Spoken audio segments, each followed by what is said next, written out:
Hello guys, this is your friend Dark Verse and we are back with a new fanfic. Which is, what if Naruto became the dragon champion every girl secretly desired? Naruto times Hinata times Sakura times Ino, Part 1.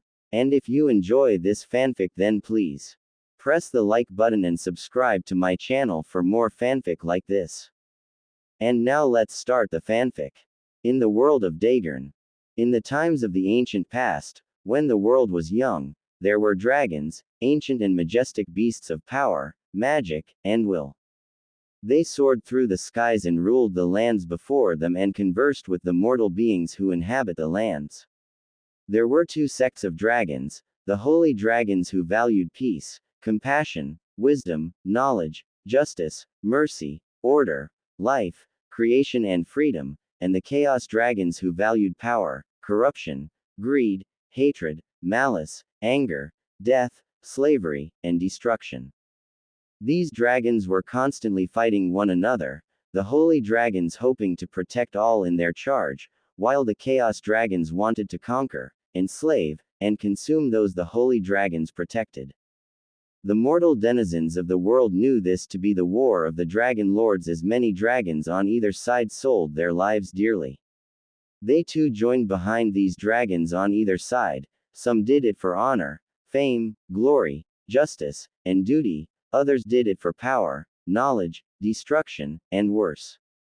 The realms protected by the holy dragons were under the stewardship of their most powerful lord, a powerful dragon named Faldron. He taught many ancient powers to mortals, being the oldest and the first of the holy dragons and their unspoken leader. He too saw mortals under his care to be worthy of protection, and he led his kin into countless battles with their dark brethren to prevent the destruction of all life. Under his teachings, the mortal humans, and their fellow neighbors the elves, dwarves, gnomes, and other races of the light made kingdoms of their own lands and considered the holy dragons as their allies and respected the power of the holy dragons in both times of peace and in times of war. Though Faldron and his kin didn't interfere with the affairs of their wards, to allow them to make their own civilizations grow, coming to aid them when the need was great. The realms under the watch of the Chaos Dragons were under the control of their most powerful leader Chorvax. Like Faldron, he taught many things to the mortals in his realms, being the oldest and first of the Chaos Dragons and their unquestioned master. However, this was where things between the two dragon sides changed. For in the realms of the Chaos Dragons, the beings who live there are forever food, slaves, and worshippers of the Chaos Dragons. Chorvax saw mortals as nothing more than pawns, food, and puppets, and he and his kin fed their power and malice into their subjects without care and twisted the hearts of the beings of their lands, who fear them and worship them. Many battles have been fought between the two dragon races and their mortal followers for generations, and it had been a violent and bloody existence. Faldron decided to call a ceasefire and spoke to Chorvax, and both leaders met in the borderlands. What was spoken between the great dragon lords was unknown, but what was certain was that there would be no true compromise, as both leaders knew that there would be war even if they would all leave and never interfere with the affairs of the beings under their respective charge. Thus the dragon lords each spoke to their kin and decided to create weapons that could be used to determine the outcome of each battle. Faldron gathered his kin, and with all of their power, one of his own metallic claws, and one of his metal scales, they created a sword of great power.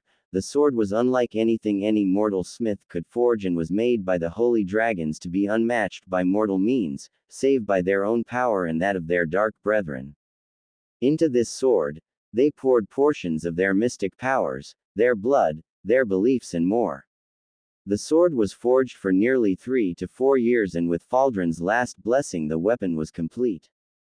Chorvax gathered his own kin, and with all of their power, one of his own metallic fangs, and one of his scales, they too created a sword of great power, and it too was unlike anything that any mortal smith could forge, and was made by the Chaos Dragons to be unequaled by mortal means, save by their own power and that of their holy kin.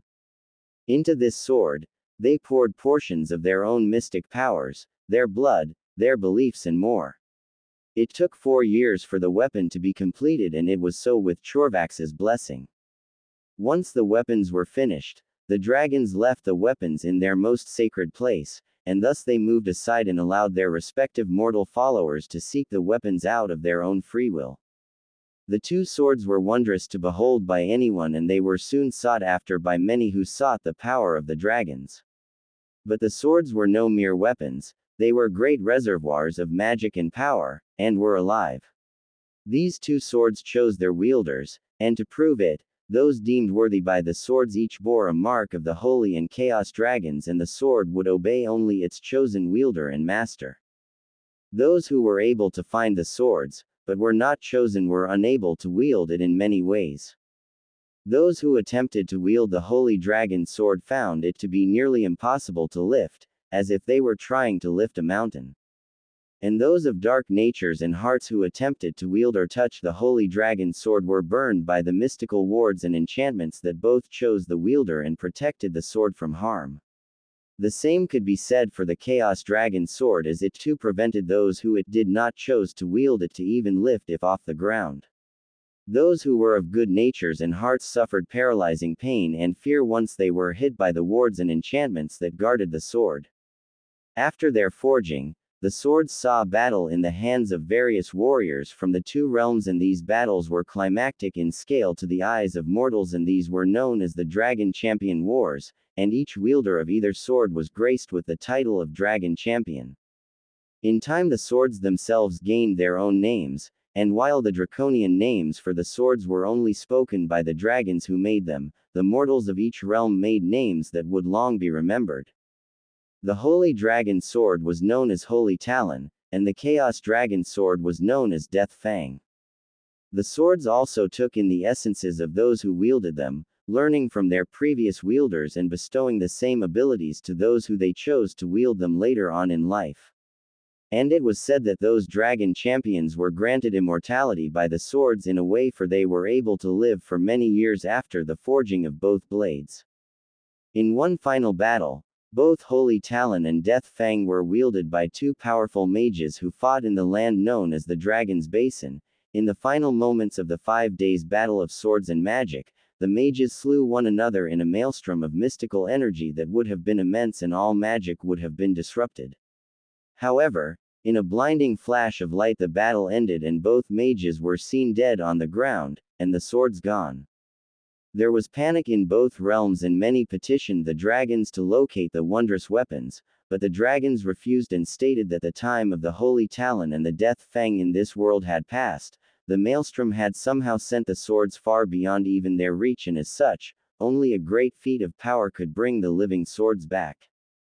The dragon lords knew this, and they decided to watch and wait, to see through their magic where the swords had indeed landed. It was in a realm too far away for them to open a gateway for the swords' return, but the higher gods deemed that while the swords were no longer there, they would have roles to play in wherever they landed.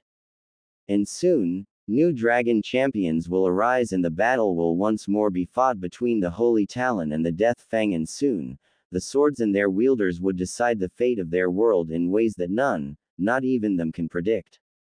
To be continued. Wave Country. Naruto rushed as fast as he could manage in order to reach Inari and Tsunami before the bandits Gato hired to kidnap a hostage. And he knew just who they had in mind. The blonde moved as fast as he could manage as he closed the distance between him and Inari's home. He knew that his team were currently at the bridge that Chizuno was building, and he knew that the ninja known as Zabuza was in the area. He had to finish this quickly before things got even more hectic. Darn it, I hope I make it in time. As he cleared the forest, he then spotted two samurai holding Tsunami hostage, and Inari was shouting at them to release his mother. Naruto was surprised by this. He had fought with Inari before when the topic of heroes came up a long time ago while they're in the village. Inari thought heroes were fools, and that really pissed him off that the kid was looking at his adopted father that way. But it seemed that the young boy had gathered the courage to stand and fight as he was doing his level best to tell the two samurai to release his mother, and he was charging right for them. Naruto knew that he only had one chance to get this right as the two men began to attack as he rushed in. Inari. Tsunami screamed out as she tried to stop the two rogue samurai from killing her son, but she was stopped with a blow from doing anything and she was now unconscious. Inari was feeling great fear and sorrow, but held on as he charged at the men.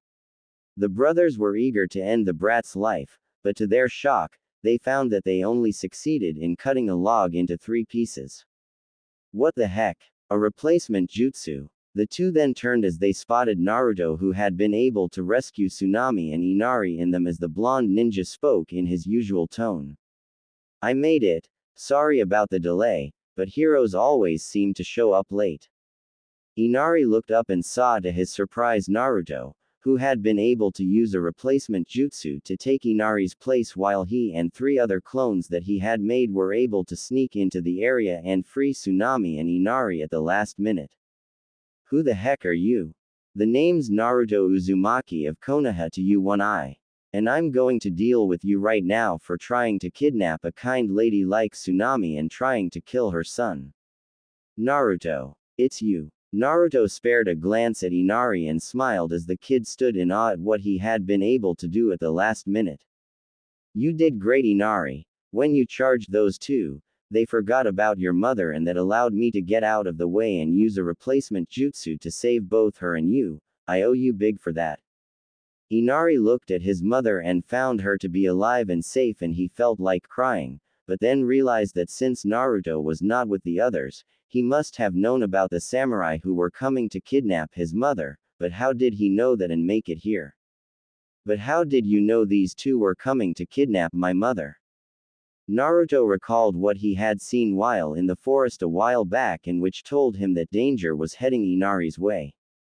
I found a really badly wounded boar in the forest a while back, and the area around it was really cut up, and those cuts could only be done with a sword, and the path where all the cutting was done was heading straight for your house. That was really smart of you, Naruto. Blah. Blah. Inari turned, and both he and Naruto then faced the 2 mercenary samurai, who were getting even more annoyed as they reached for their swords once more. It's one of those ninja brats Tazuna hired. Let's deal with him. Inari gasped as the 2 charged at them as they were still looking. They're coming. Naruto calmly focused and took out a pair of shuriken from his pouch and fired them at the 2 samurai. Both men then took out their swords and blocked the attacks, and one of them merely taunted Naruto. You'll have to do something else than that, brat. Naruto merely grinned, making them more angry as he replied. I already have. Before the samurai could do anything, the 2 other clones that Naruto had made before had been able to get the drop on the 2 samurai, and with powerful kicks to the back of their heads, the 2 samurai were knocked out like lights.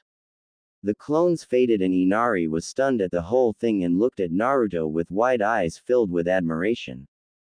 That was so cool. Just like a real ninja. You twerp. I keep telling you all the time. I am a real ninja, you know.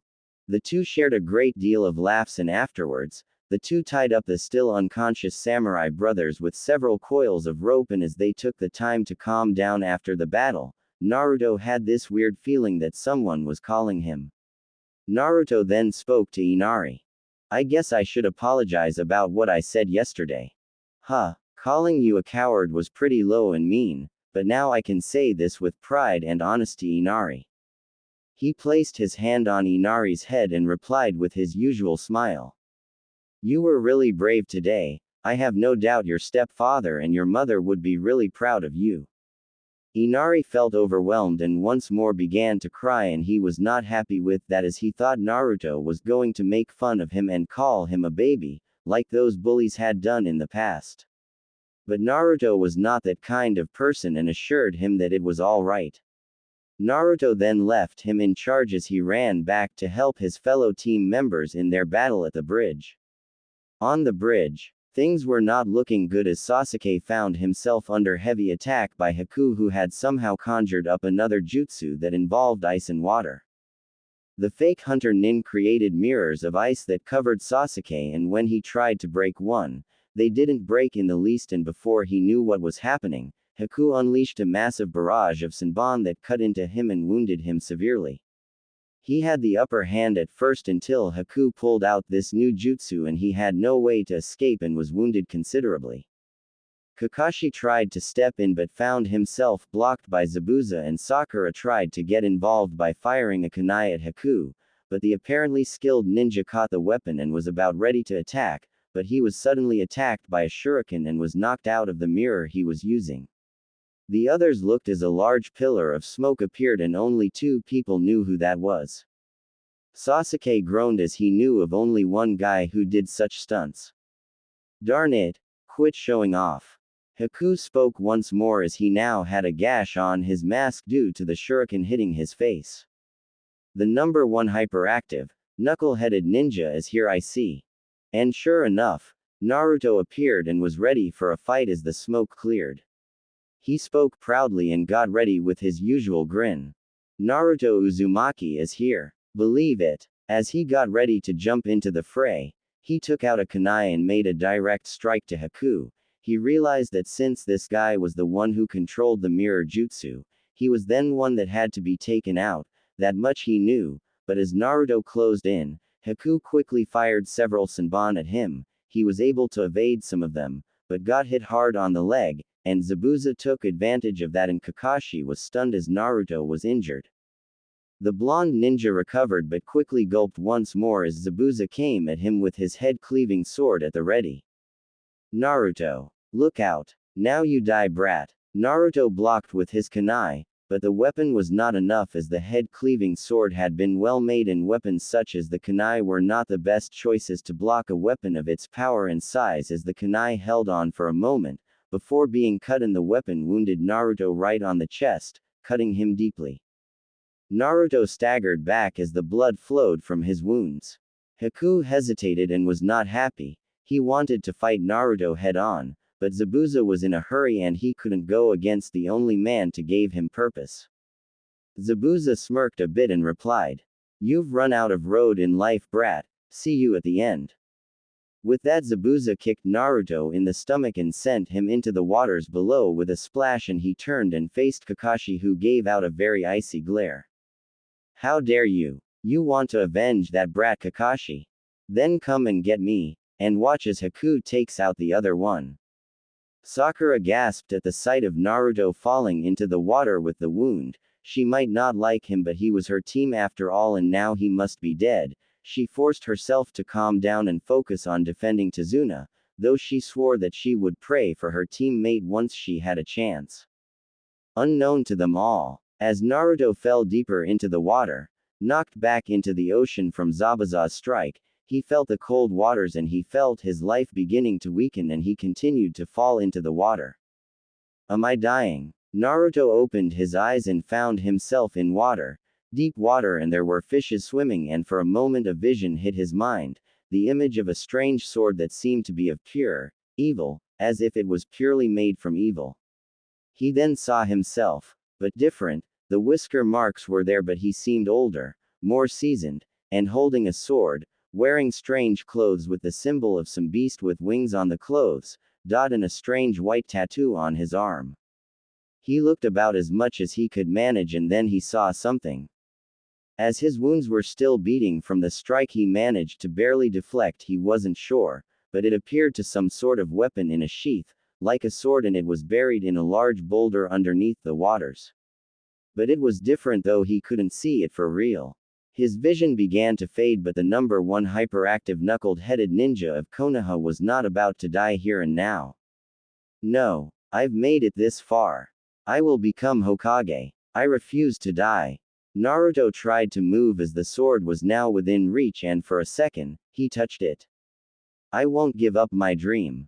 I want to live. Naruto suddenly felt a sensation flooding his body, but it was not a deadly sensation, but warm, calming, soothing, and empowering, unlike anything he had ever felt before in his entire life. It didn't even compare to the chakra that he summoned on a few occasions, but something older, more unique. It was then that he heard a voice in the darkness. What do you live for? Naruto was unsure of what the voice wanted for him to say.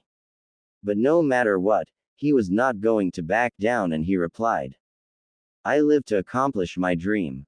Dream? What is it you dream to be, boy? I dream to be Hokage, so someday I will be recognized by the people in my village.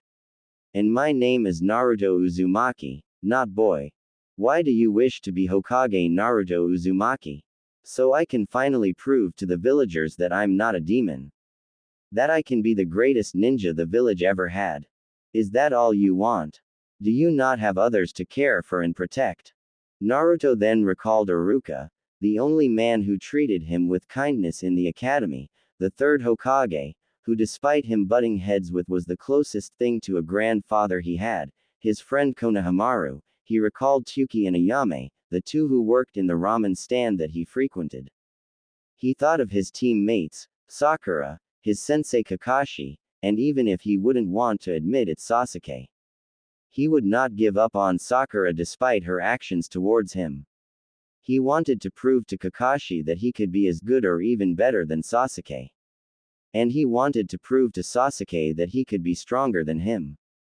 The voice was silent and Naruto wondered if it decided to leave him alone, but it came back in the same tone as before, but he spotted a deep glow glint before him. You do have those you wish to protect, will you defend them with all that you are? Of course I will. I am a ninja of Konoha and they are important to me. Important enough for you to risk your very life. Will you fight with every fiber of your being to defend them, even if you must face death itself? They are worth everything to me and they are important enough for me to fight no matter what. I will fight with every bit of my skill and soul to defend them. And I will not die until I do that and become Hokage. The blonde ninja then saw the glow become larger and larger, and brighter than any light he had seen, and as soon as the light faded, he gasped as he saw a sword, unlike any sword he had ever seen before in his days in the academy. It had two edges and the blade was at 3 feet in length and it had strange markings on the middle and there were small gems on the middle as well in regular intervals and the base was surrounded by two strange serpent-like beasts that then covered the flat of the blade on either side. The hand guard was made in a way that the hand guard resembled bat-like wings, with two sharp prongs moving upward. There appeared to some sort of gem under a metal sheath on the middle of the guard and the handle was covered in a scale-like pattern, like that of a snake or any reptile, and the handle was good for either a single or double-handed grip. The end of the handle had another one of the serpent heads with its jaws open and a beautiful gem that seemed to shimmer in different colors of the rainbow. The blade itself was made of a metal that seemed to glow with a silvery white light, mixed with gold tint. The hand grip was also made from pure gold, or something that resembled gold. And the handle itself seemed to be made out of another silvery metal inlaid with gold leaf. The weapon was beautiful and it seemed to call to him as he reached out and when his hands gripped the sword handle, the voice once more spoke as the covered jewel on the middle of the hand grip opened like an eye and a glowing white stone appeared. You have been deemed worthy Naruto Uzumaki, I shall be your ally, brother in arms, and protector to the very end of your days. I am the Holy Dragon Sword, known to your race as the Holy Talon, and you are now more than a ninja of Konoha. What do you mean by that? What am I now? A dragon champion. Back on the bridge, Kakashi, Sasuke, and Sakura tensed as they got ready to face Zabuza and Haku. The missing nin from the water country got his head cutter sword ready and Hawk, who had revealed his secret bloodline, got ready to finish Sasuke off with a barrage of Senbon. Kakashi kept himself ready to fight though his Sharingan was still being disabled by the mist.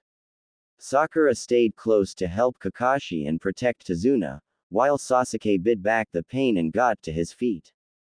They were so focused on each other that it was not surprising that all of them were suddenly stunned to feel a massive explosion of chakra and a type of energy that none of them had ever felt before. It was like an explosion of energy that blinded and overwhelmed their senses in a heartbeat.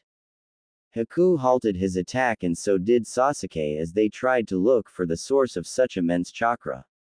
Sakura tried her best to find out where the chakra was coming from. Even Zabuza and Kakashi tore their attention from one another and searched for the chakra source. What is that chakra? It's massive. Sasuke thought as he looked as best he could despite the mirrors surrounding him. Such power, pure unadulterated power, it's like an unending wave of energy. Where could that be coming from? I've never felt anything like it before. Haku thought as he tried to search for the source. It's certainly not the Kyuubi's chakra, it's different, very different and more powerful. Kakashi thought as he searched for its possible location. That power, it's unlike anything I have felt in my travels since my failed attempt to kill the Mizukage, it even surpasses Haku's chakra. Zabuza said as he had this very uneasy feeling ever since the chakra explosion. That level of chakra is impossible. What or who could possibly make that much power? Sakura thought as she too felt the chakra, she was unsure if it was a threat or an ally. They all got their answer as a massive geyser of water exploded from the side, the very same side of the bridge where Naruto had fallen after Zabuza had attacked him. The water seemed to tingle, as if it too was alive, and as the water fell back, they were all stunned to see a massive beast made out of pure light appear before them. It defied anything that they all had heard of, and it seemed to look down, and then it spread what appeared to be wings, and as it began to fade someone leapt out from the light and land on the bridge. The new figure stood up and the orange and blue jumpsuit gave it away. Naruto. The blonde ninja looked back and he smiled at his team. Sorry I'm late, I had to take a detour. Before Naruto could speak further, Zabuza charged at him with his head-cleaving sword, and from the position of the weapon, the missing mist swordsman planned to end the blonde ninja's life with one blow right for the neck. I don't know how you survived, brat, but I'm going to cleave you and take your head. Naruto looked at Zabuza and then reached behind him and replied in a cool and more confident voice. I hardly think so, Zabuza of the Mist. As Zabuza attacked, there was a loud metallic clang and the others watched as Naruto produced a sword that, while smaller and less massive than Zabuza's head cutter sword, had blocked the weapon effortlessly, and Naruto was holding it in a two-handed grip. The two tried to push each other back, and Naruto managed to push Zabuza away. The missing nin growled at being stopped and got his sword ready, but when he looked at his sword, he was stunned to find that a portion of the edge was destroyed and cracks had formed on the blade. Impossible. My sword was forged using the strongest metals that could be found, and it has been tempered well sharpened, and reinforced, becoming the deadly weapon it is today. How can it suffer that much damage from that brat's sword? Kakashi himself was stunned at the sight. He naturally knew about some of the weapon forging techniques employed by the mist swordsman, and to see that strange sword had not only withstood the cutting power of Zabuza's head-cleaving sword, but caused that much damage to it, was a sight he was certainly not planning to forget anytime soon. It's unlike any sword I've seen before, and there seems to be a field of chakra, almost hard to see around it. Where on earth did Naruto find that thing? The others had no time to waste as Naruto moved in and the swords clashed once more. However, Zabuza knew that this fight was lost, as there was no way his sword could continue to remain intact if even a glancing blow with that sword that brat wielded could result in this much damage to it. The next blow further tore off an edge from the sword and more cracks were on the sword. As Naruto was able to force Zabuza back, he turned his attention to Sasuke and saw the extent of his teammates' injuries. He then turned to Zabuza and replied, I guess I can't keep fighting with you right now then, I'll let you and Kakashi-sensei sort this mess out between you two. With that, Naruto rushed into the mirrors and was now beside Sasuke, wielding his new sword in the face of Haku and the ice mirrors that he had summoned. Sasuke, however, was from happy with Naruto in the area.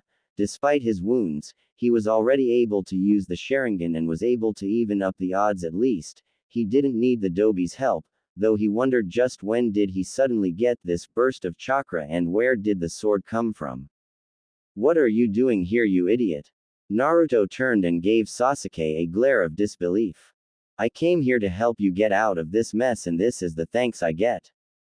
Now we're both trapped in here, Naruto. I noticed. Then let's not waste time arguing, and find a way out of here then. Let me help with those blasted Senbon, you look like a pin cushion. Naruto felt an energy surge flow from the sword known as the Holy Talon, and it glowed with a slivery green light, and he then felt an urge to touch the blade, and when he did so, The silvery green flame covered his left hand with no harmful effect, and he then placed his free left hand on Sasuke, and the Uchiha survivor watched as the green flame surrounded him, but instead of hurting him the flames were harmless, and to his astonishment, the Senbon that had hit him were forced out and his body was healed. Where there were cuts and piercings before, there was only whole flesh now as the flame faded. That was impossible, that was like a medical jutsu, but unlike anything I've seen before. He healed all my wounds with sword's green and silver flame. What kind of power was that? Naruto was also astonished at that power, but put that aside as he faced the mirrors that were before them, not wanting to get distracted and getting hit from behind by the ninja before him and Sasuke.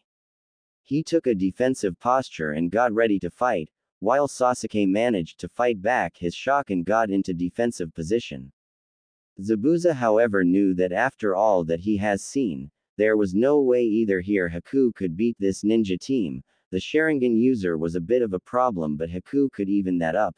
But that brat that he thought he had killed now was a big factor that he was not in the mood to face at this point and time. As much as he wanted to settle accounts with Kakashi and his team, he would have no chance to win this fight, and while it galled him, the demon Zabuza, he had no choice but to retreat. Haku, we're breaking off from this battle. Haku was surprised but understood his master's words, as he too had doubts that he could win this fight easily. After sensing the immeasurable chakra that Naruto was giving out when he reappeared, his attacks that nearly destroyed Zabuza's own sword, and his new ability to heal wounds with that flame from the sword he carried, he felt that fighting the blonde was not the best of plans. He turned and moved away from the mirrors and faced the two ninja. It seems you both have won this round, but I have a feeling that we shall face one another again someday. Until then you both had better be ready. I will not forget either of you, especially you Naruto-kun. Zabuza then placed back his head-cleaving sword and the two vanished, and with that, the mist jutsu that Zabuza used faded as well, along with Haku's ice mirrors. The Mission Mist swordsman then spoke to the others. I guess this is one fight I will not forget. Make no mistake, Kakashi, I will come back and settle accounts with you. As for you with the sword, I don't know where you got that weapon, or what it is, but don't make the mistake of thinking that just because I am leaving doesn't mean I've forgotten my promise to take your head. And when I do, that sword of yours will be destroyed. With that, both Zabuza and Haku left the scene, and this allowed Team 7 to relax a bit, and so did Naruto as he relaxed his grip on the sword and placed it on his back where the sheath quickly covered the weapon. This was not unnoticed by the others as Kakashi, Sakura, and Sasuke approached their fellow team member. Hey Dobi, where did you get that sword? Naruto reached out and took the sword from his back and with it in its sheath. I don't really know, I found it in the water when I fell, and when I touched it, it's kind of hard to describe. Sasuke glared a bit more and wondered just what was going on here, and he wanted to know just where did Naruto suddenly get all that power. If he could find it, it might help him in his plans to avenge his family. He was going to have to keep an eye on his teammate from here on out. Well Naruto, you've really lived up to your reputation as the most surprising ninja candidate to leave the academy, but that still doesn't explain all that charka that we felt when you came back, and what that strange glowing creature was before you came out. What exactly happened down there? Kakashi asked as he examined the young blonde. He was thankful that the boy was not killed, and thankfully the Kyuubi's chakra didn't come out or the seal didn't break, that the events that just happened before him begged for answers. And what kind of sword is that, Naruto? I've never seen anything like it before, and it doesn't match any type of sword I know of in the history books back at the academy. Sakura asked as she too looked at the sword that Naruto had. Naruto shook his head and also answered her question. I wish I knew what kind of sword it was myself, Sakura-chan. I found it buried in the side of a boulder when I fell down into the deeper waters. The really cool thing is, it's almost weightless. What? I'm serious. It's almost like it's totally made of paper or a pen. There's nearly no weight in the whole weapon. Can I try holding it? Sure. Sakura reached out for the sword's handle as Naruto gave it to her, but to her shock and everyone else, the pink-haired Kunoichi yelped out loud as the sword hit the ground with a clang and she released it. The pink-haired Kunoichi reached for the sword and tried once more to lift the weapon, but she couldn't even begin to lift it as it didn't even move an inch or a millimeter off the ground. After several more attempts, Sakura gave up and glared at Naruto with her hands on her hips. Naruto, you liar. You said this sword had no weight. This thing feels like it weighs almost like a whole building. Kakashi raised an eyebrow at that statement by Sakura, and he too tried to lift the sword once he had a good grip, and when he tried to lift it, he too felt like he was trying to lift an entire mountainside with his hands, and after several attempts he himself couldn't lift the weapon. The silver-haired shinobi tried again and afterwards gave up as he released the weapon. It weighs a lot, that's for sure, but that doesn't explain how come you could carry it and we can't. Can you try lifting it? Naruto nodded and reached out for the sword, and to the amazement of the rest of Team 7, the sword was effortlessly lifted by the blonde ninja, who showed none of the struggle that either Sakura or Kakashi had when they too tried to lift the sword. It was there that Kakashi noted something else and reached out to Naruto's right arm and rolled up the sleeve, and to his shock he found a tattoo of some great beast with wings that seemed to breathe fire. Where did you get this, Naruto? Naruto looked, and he too was surprised to see the tattoo was well and couldn't help but stare at it. However, the team had no time to waste as they turned and spotted an armed wave of men, and before them appeared to the leader of the whole bunch, a man in a business suit and had a cane, and no doubt was the one responsible for Wave Country's troubles, as Tazuna identified him very quickly. Gato. The man sneered and spoke to them all. I see that Zabuza and his follower didn't do as I asked of them. A pity, since I wasted so much money on him, but then again I can always make more money to reimburse myself for the losses. But until I get rid of you, Tazuna, I can't do that, so I'm going to make one last offer for you too. No deal. You've had your way over my home long enough and I won't stand for it anymore. And what are you going to do, old man? Attack me like your foolish son-in-law did? Do you remember what I did to him after that little incident? I can do the same thing to you and then the rest of your family as well. You are nothing but threats to me, and threats to my business are the ones I despise the most. Kakashi, however, spoke to Gato with a firm tone. You'll have to get past us first. Ha, you may be a Jonin, but you are alone and I am not. I hired all these mercenaries to deal with you and your little team of kids on the off chance that Zabuza failed to keep his part of the bargain, and now that he did, I will be able to finally end this whole mess. Men, if you want to earn your pay, then wipe them out, all of them. Naruto glared at he then took out the sword from the sheath and faced Gato and his men along with the rest of his team. The mercenaries were all eager for a fight and got all of their weapons ready. But then a loud number of footsteps were heard and it seemed like an army was heading this way, making Gato confused, and the confusion faded and turned into shock and rage as he spotted Inari and all the villagers, and they were armed with whatever tools and makeshift weapons they could find. The evil tycoon growled and snorted as he spotted the leader of the villagers, as Inari was wearing a helmet and was armed with a crossbow. So you're Tazuna's grandson, and what is this rabble you have with you, your army? You're pathetic. You're nothing but poor folks with tools, while my men can beat the tar out of all of you in a heartbeat. I'd like to see them try that. You may have killed my father, but we're no longer your pawns, Gato. We want you out of our village and out of Wave Country now. I've had enough of this. Kill them all. Right. The mercenaries charged forward and Naruto got ready to fight, along with Sakura and Sasuke, and Kakashi as well. However, Naruto decided to finally throw his ace in the hole as he made the hand signs and used his trademark jutsu. Kage Bushin Jutsu. And like before, there were large numbers of clones that appeared ready to fight, and they too were armed with the same sword as the original Naruto was.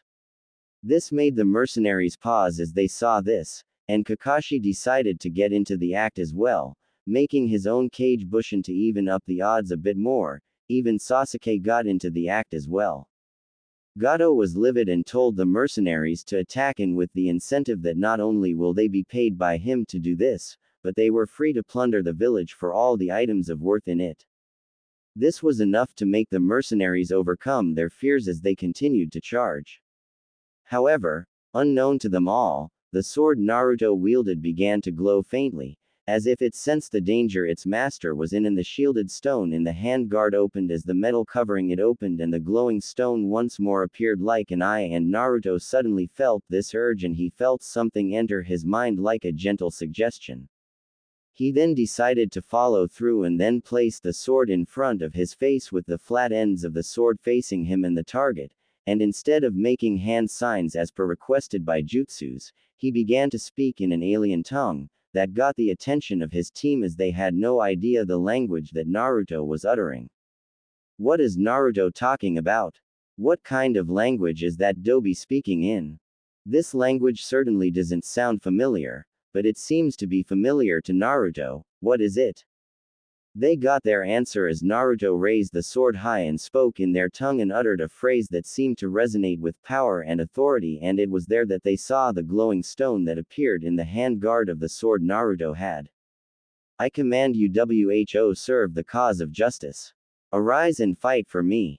Bolts of pure golden light shot out of the sword, and to the astonishment of everyone the bolts of light took human forms, and when the lights faded, there were many warriors before the mercenaries. They were all dressed in armor, some wearing plates of overlapping armor, others wore coats of mental rings and armor plate, and the only feature that showed that they were united was the symbol of the same silver beast that was on Naruto's right arm. The warriors wielded a mixture of weapons, like the mercenaries did, such as swords, spears, maces, hammers, pole arms, bows and crossbows. The beings turned to face Naruto, revealing glowing eyes and hidden faces in their helms, and they bowed before him like loyal servants to their master. We are the Knights of Faldron, we obey the wielder of the Holy Talon, and we will fight for you. The warriors then faced Gato and his mercenaries and brandished their weapons and were moving in strict military formation, and the sight of these warriors appearing stunned everyone on either side, especially the rest of Team 7, as they each tried to figure out just how did Naruto summon these men. Seeing Naruto use his Kage Bushin Jutsu was normal for them, but for someone like Naruto to suddenly summon a small but well-armed army of warriors out of the light that came from the sword he was wielding was something else. When did Naruto learn how to do that? I don't want to admit it, but that was cool. I've never seen Sasuke-kun do that before. Does it have something to do with that sword Naruto found? How could he have found that kind of power? There's no way someone like him, who's a goofball and idiot, could suddenly have that kind of power. No way. Why does he have that sword? Interesting. That sword is more than it seems. It somehow allowed Naruto the ability to summon a familiar in the same way a summoning jutsu is done, like the way I would have summoned my nin dogs, though those guys are unlike anything I've ever seen before, and Naruto has no blood contract to speak of, let alone made any hand signs to summon them, only that strange language. The Hokage should be told of this once we get back to Konoha. Gato looked on with wide eyes, and so did the mercenaries. The sight of the newly summoned warriors, who were very well armed and armored, stopped them all cold, seeing that there was no way they could handle fighting not just the ninjas and the villagers, but this new force that came out from the very light made them know of only one option. Mercenaries were the most practical persons in the art of war, and despite being greedy for money and riches, they knew that sometimes you had to retreat in order to find a new source of money and be alive long enough to spend it, and now was one of those times. They all dropped their weapons and ran back into the ship that had brought them here, leaving behind their former boss to face the army that appeared before him all alone, and Gato was angry as hell as he turned and called them nothing but cowards. But the moment he realized that he was all alone, and when he faced the army before him, he found himself being faced by Naruto, who had a grin on his face. Looks like your boys have changed their minds. I guess that leaves you alone and no one to help you. You brat. Die. Gato took out his cane and revealed a hidden sword, and when he stabbed for Naruto's midsection, the blonde ninja moved with amazing speed and avoided the strike, and with one powerful slash, he brought the holy talon on Gato's cane sword. The weapon was cut cleanly in half by Naruto's own blade like it was nothing but a piece of soft clay, and Gato gulped as he stumbled and fell flat on his face. He turned and looked to see the holy talons tip on his neck and Naruto looking at him with contempt. Your scheme's over, Gato. Wave Country is no longer yours to control, it belongs to the people who truly deserve it, Inari and his fellow villagers. If you ever try to raise another scheme here, I'll take you out personally, that is the only warning you'll get from me. Naruto took away the holy talon and turned to move back with the others, but Gato was not going to give up, as he was not going to lose his only source of income to some brat. He grabbed a fallen spear and charged at Naruto. Look out, Naruto! The members of Team 7 shouted, along with Inari and the villagers. Naruto, however, had sensed Gato's incoming attack, and with amazing skill and precision for someone who never studied the art of Kenjutsu, he slashed the spear at the rear of the blade head and rendered the weapon useless, and before Gato realized that he was going to die, Naruto was already moving, and only a brief flash of light and sound of steel cutting something was heard as Naruto held the sword to his side with one hand, showing that he had struck out with a slash. Gato groaned and blood flowed out of his mouth and nose as his shades fell off and he fell to the ground dead. Inari and the villagers cheered as they saw that Gato was no longer a threat to them all, and Tazuna smiled and looked into the sky and spoke to someone that he knew. It's over, Kaiza.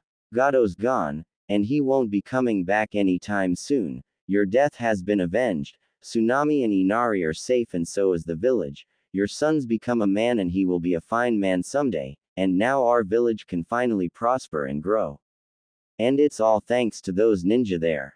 Naruto looked at Gato's body and sighed and looked away. As much as he knew he had defended himself from the treacherous businessman, it still shocked him that he had just killed a man in combat, but he knew that Gato brought it on himself, and he walked back to the others. He recalled the summoned fighters that he had called forth with the aid of the holy talon, and with his pointing the sword to them, the men returned to their light forms and were absorbed back into the sword, and the glowing eye in the handguard was once more closed in its metal sheath as he walked back to the others as his clones dispersed. A few days later. You promise you'll come around here someday? Inari asked Naruto as he and his mom Tsunami and Tazuna, along with several other members of the village, were seeing Naruto, Sakura, Sasuke, and Kakashi off as they were heading back to Konoha to give their report on the completion of the mission. Of course I will, Inari, and when I get back, I hope you've become stronger. Who knows, you might even become a ninja like me. Sasuke and Sakura looked on with sweat drops on their heads, while Kakashi gave a sigh and smiled a bit at the idea of two Narutos running about in the village, while Tsunami and Tazuna smiled at the scene. The villagers were also busy recovering from the rule of Gato, who had been buried far away from here. Tazuna was able to finish the bridge, and as they bid farewell to the people of Wave Country, one of the villagers turned to Tazuna. So what name are you going to give this bridge now that it's already finished? Tazuna smiled and replied, I'm going to name it the Great Naruto Bridge. Tsunami couldn't help but laugh lightly at that idea and replied, that a very good name. It is, I'll wager that it will be very famous, like Naruto himself. That name gave us good luck here, and I have no doubts that he's going to be famous someday. As Naruto and the others were moving along the bridge, he was really in a good mood as he knew this was his first success as a ninja in a very long time. When I get back to Konoha, I'm going to get Iruka-sensei to buy me the largest amounts of ramen he can manage, and I can't wait to tell Konohamaru all of my adventures. He's going to love it. He then turned his attention to the sword and took it out of the sheath that was on his back. It still amazed him on how elegant the weapon was. Sasuke kept his stare elsewhere, but he still wanted no more about that sword and where others like it could be found. He was deep in thought, so he wasn't able to speak to Sakura. Huh, what is it? You want to do something with me once we get back to Konoha? Sorry, but I've got some matters to tend to once I get back. Oh, alright. Hey Sakura-chan, if you want, I could go with you. Naruto added with his usual grin as he had the sword back on its sheath. Sakura naturally responded in her usual fashion when it involved Naruto. You idiot. That was a private conversation between me and Sasuke, so butt out. As the team of Konoha ninja moved on, they passed the forest and Naruto recalled something and took off. Kakashi and the others looked at Naruto and decided to follow him, as they found him in the very same clearing that he found the wounded boar and the ruined area he reached for the creature that he managed to tend without being gored. Kakashi was about to warn him, but they witnessed something remarkable. The trees seemed to come to life and grow branches that had been cut as if they were healing. Grass was growing greener and thicker, and Naruto once more used the silver-green flame and placed his sword on the boar's body, and the cuts began to heal, and to the amazement of the others in his team, the boar got up and began to lick Naruto's face like a puppy instead of attacking him. It was as if the very environment came alive when that sword activated.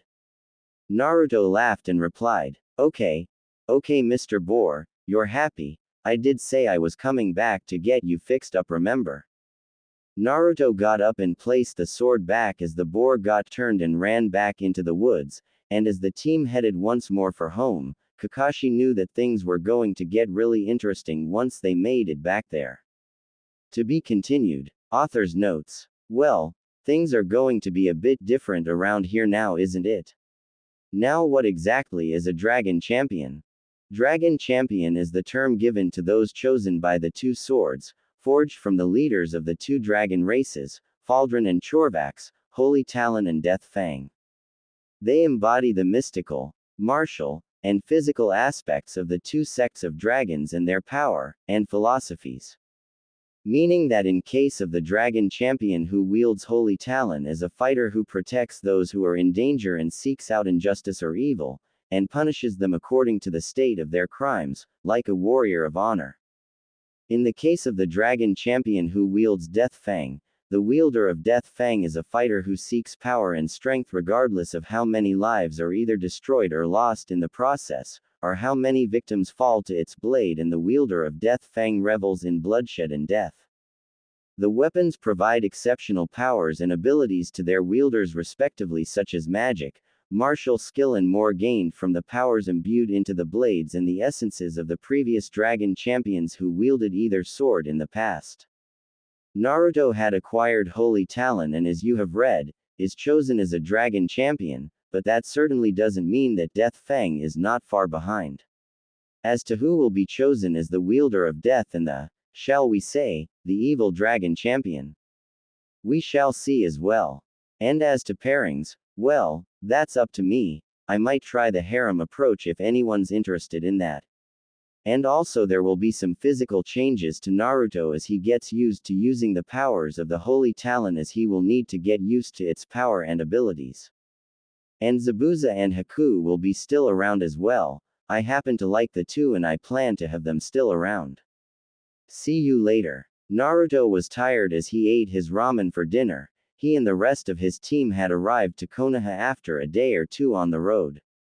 And the moment he was there, he made a beeline for Iruka's home and greeted the Chunin with a grin and told his father figure about his adventures. Iruka smiled brightly, but his smile faded a bit when he saw the sword, and was naturally curious as to where Naruto had acquired the weapon, but he had little time to do so as the blonde was already asking for a chance to eat his favorite ramen. He bid Kakashi farewell and left. He recounted everything, including that weird conversation while eating ramen in the stand, and Iruka was amazed that Naruto had actually come close to being killed, but somehow was brought back to life, or fully healed. Even more so, he had faced a mist swordsman and had been able to damage his sword with that weapon on his back. He had asked to hold the sword, but like Sakura and Kakashi before him, the Chunin yelped as he felt the sword, which appeared to be very light in Naruto's hands, suddenly become as heavy as a mountain in his hands, and when he tried to lift the sword after releasing it and failed to lift it, even Ayame and Tuki tried and they too couldn't lift it, and they were amazed as Naruto effortlessly lifted the sword. Naruto was about to tell them about the strange language he had spoken but had no idea on how he knew how to speak it and the arrival of the strangely armored and well-armed men, but two things happened. He began to get sleepy and Iruka had been called by the Hokage. He bid his teacher farewell and headed for his apartment, and here he was right now. As he finished his food, he lay the holy talon on the side of his bed in its sheath and then took on his usual sleeping clothes and went to sleep. The blonde was unaware that the sword seemed to come alive once more as the gem that formed the pommel began to glow in various colors and the covered glowing stone once more appeared, though only half open, as the tattoo glowed on Naruto's arm and a hazy white light surrounded Naruto as he slept. In the Hokage Tower. Are you saying that Naruto was able to fight the missing nin Zabuza and cause severe damage to his sword with 2 strikes? The Sandaime asked as he looked at both Kakashi and Iruka. He had been happy that the mission was concluded well, despite the dangers Kakashi's team had landed into.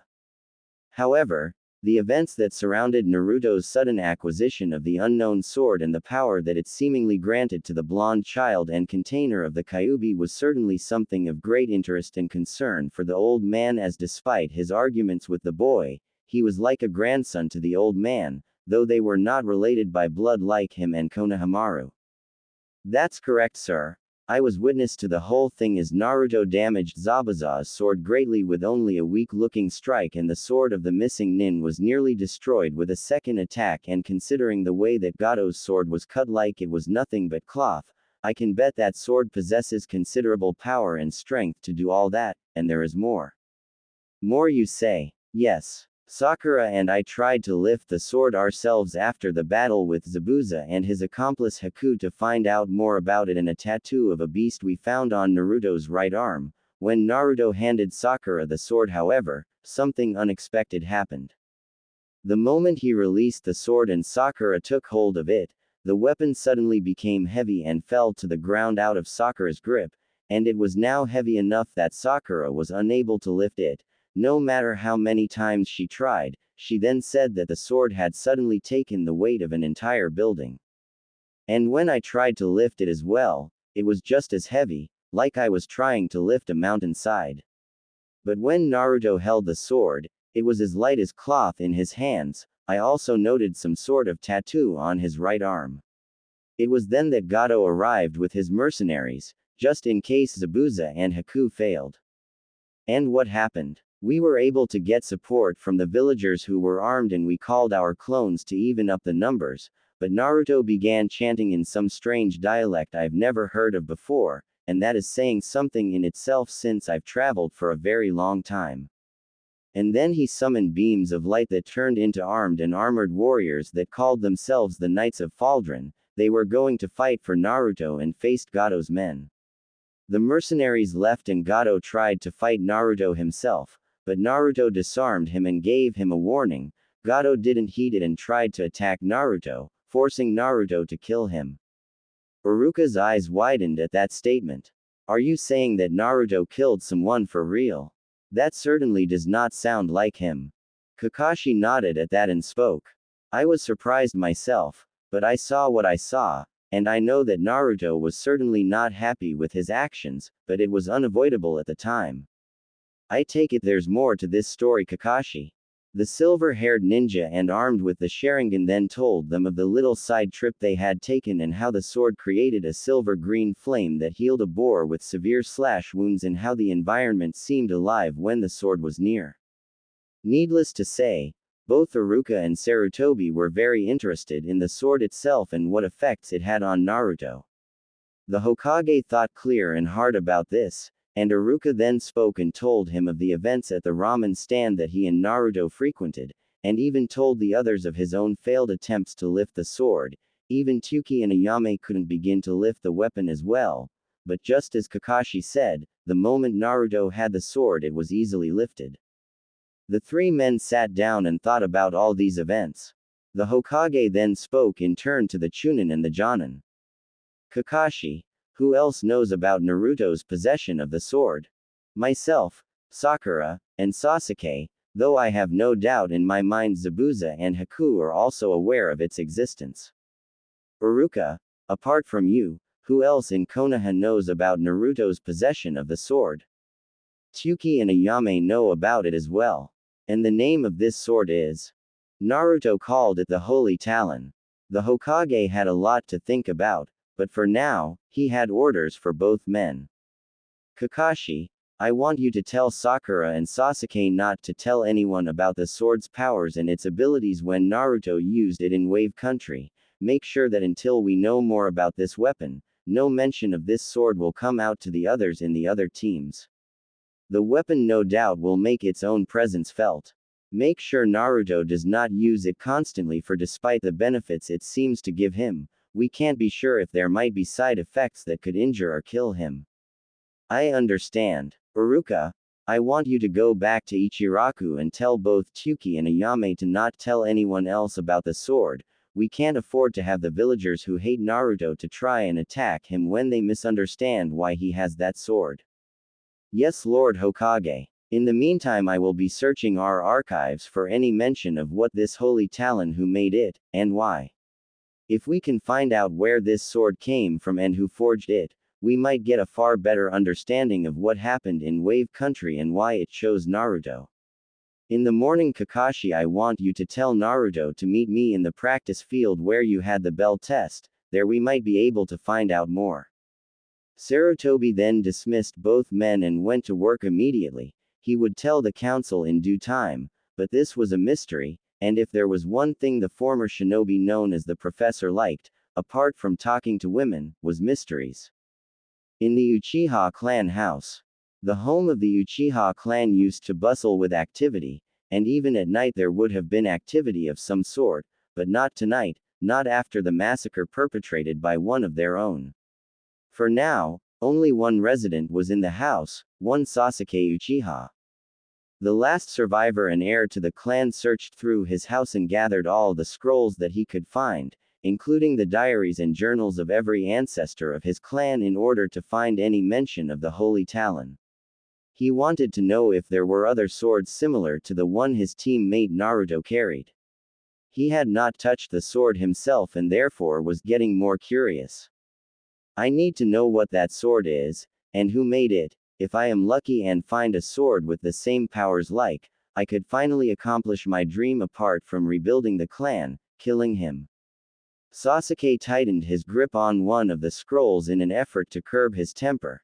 He couldn't afford to get distracted at this point as he began to read the first of many scrolls for the night. The next day, Naruto woke up to the sounds of bird chirping and sunlight filling his room, and as he stretched and yawned, he took off his usual sleeping cap and stretched once more, and that was when he noted something. His clothes seemed tighter for some reason.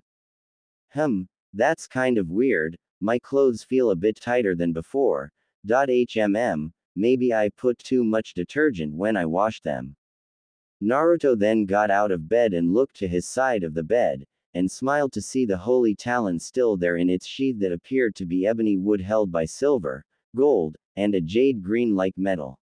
He held the sword and took it out and smiled once more as he looked at the blade, and after a few moments, he slid the sword back into its sheath. And went to the bathroom to brush his teeth and face his face. He felt kind of tired for some reason, like he had been in a marathon or something. As he entered the room, the blonde ninja looked at the mirror to see himself and he commented to himself. Man, I really need to sleep more. I look, Naruto looked closer at the mirror and blinked his eyes a few times and looked a bit closer, and he then looked back, and when he processed what he was seeing, it didn't take very long for the blonde ninja to react. Everyone in Konoha who were up and early were stunned out of their wits as the scream was heard. Several of them were looking at the direction of the scream, and some of the ninja on duty to quickly draw their weapons. Even the Hokage was caught off guard when he heard the shout, and he too wondered just what or who caused such a commotion. Back in Naruto's bathroom. What the hell happened to me? Naruto was deep in shock as he looked at the mirror and wide awake as well, and he had very good reason to be shouting as he looked at his face, but wasn't his face at the very same time. What the heck had happened to him? He asked himself that very same question once more as he tried to see if it was indeed his face. He still had the same whisker marks as before, but they seemed more wavy, as if they were more well defined. His face seemed smoother, more angular and more masculine, like all the baby fat that might have been there had been miraculously removed, leaving smooth skin and firm muscle. His face was more well-defined, a feature normally found on teen 3 or 4 times his current age or with men at least the same age as Iruka. It was as if he had somehow gained the face of an older man, though it was far from ugly, it was like that of a handsome full-grown man. He then noted that his hair seemed longer and not so spiky upwards, and the blonde color seemed more golden and had slight silver highlights, not to mention when he turned his head, his hair on the back was longer now, almost reaching the middle of his shoulder blades. He looked at his eyes, they were the same, but the blue color seemed deeper and stronger, and it had a silver edging around the irises as well, but they seemed slightly reptilian-like. He then noted that he seemed a bit taller than before, a few inches, but taller nevertheless. He took a look with his room's measuring ruler and found that he was taller than before, nearly the same height as Sasuke. What the hell is going on here? Did I eat something that made me grow overnight? He looked at himself and noted that his clothes did seem tighter for some reason. He took off the shirt and was stunned to see himself. Something had certainly happened to him last night, since he didn't recall having this kind of body. His arms looked more muscular, but slim and smooth. He tightened his grip and noted that his grip was a lot stronger than before. He felt his arms and noted that his muscles were hard and tough, almost as if he had spent the sum on 12 years in the gym with weights in one night, and the tattoo of that silver beast was more well-defined and more elegant looking. He looked at his torso and abdomen and saw that he had well-defined muscles on them too, not too bulky and not too thin, but a well-balanced combination of both. His torso looked smooth and all the muscles were in the right place and form for his age, though resembling someone who really worked hard. He looked at his abdomen and noted the six-pack he had miraculously developed seemingly overnight, and the seal on his stomach was taut in that same area. When he turned around to look at his back, he also noted the well-matched muscle structure as well. He took off his lower pajamas and noted that his legs looked like that of a gymnast and a runner at the same time, well-formed and well-proportioned muscles all over. He even decided to look into his boxers and he blushed bright red as he saw his package. He looked himself over and over once more just to be sure. He even went as far as to pinch himself repeatedly to make sure he wasn't dreaming, and when he found out that he was not dreaming and wide awaken, and the changes were real, and not henge he might have used accidentally in his dreams, he couldn't help but once more comment, "What the hell happened to me?" He then got an idea and decided to see if the sudden changes had an effect on his two signature jutsus. Kage Bushin Jutsu. The blonde ninja summoned 3 clones, and to his absolute shock, they too had the same features as he did. It was officially not henge. There was no way he was dreaming all of this. 1. He then decided to see what happened to the personal jutsu that he created a while before, the same one he knocked Ebisu, Iruka, and Sarutobi with. No jutsu. The blonde transformed into the form he used to stun the men of Konoha on more than one occasion, and wondered if his sudden physical changes affected that form as well, just as his other Kage Bushin clones also used the same jutsu. The second the smoke cleared, Naruto looked at the mirror and his other clones in their no jutsu form, and the only words that came out of his mouth and that of his clones was, "Oh my freaking god." Not only had he changed in his normal form as a boy, but even in his no jutsu, he had gotten substantial changes, and emphasis on the word substantial. The hair he had in this henge was no longer in their twin tails, but was in a lush and smooth long tail of golden silk with the same silver highlights. There were 2 long tails in the front that framed the face. The face would have been enough to make a man stare at it all day, and even the most beautiful women to take notice, as the face had smooth skin and full red lips, high and well-formed cheekbones, and the eyes were also a deep sapphire blue with silver highlights, enough to entrance a man and make him blush to the point of being a tomato and bleed out buckets worth of blood like a garden hose. He looked at the clones who were in the same jutsu form and studied the forms they had and his own in the mirror. Not only was his jutsu form taller than he recalled, but more shapely and well-formed. The arms were slender but well-formed and defined. They were large and were certainly ample, so to speak, bouncing with natural grace when he moved, but settled gracefully and thrust out proudly when he landed. The hips were well shaped and perfectly proportioned, the legs were well formed, long, shapely and slender. The hinge he used was now very much womanly indeed, enough to give any of the women here in the village of Konoha a run for their money too.